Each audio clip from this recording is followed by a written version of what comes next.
सलाम शलोम खुदा खुदा एलोहिम की सलामती आपके साथ हो।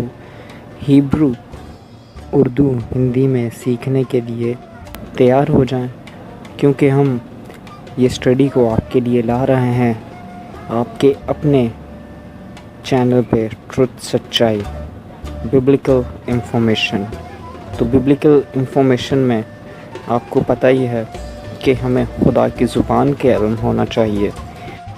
हम बच्चों को दूसरी ज़ुबानें तो सिखा सकते हैं, लेकिन खुदा की ज़ुबान क्यों नहीं दोस्तों।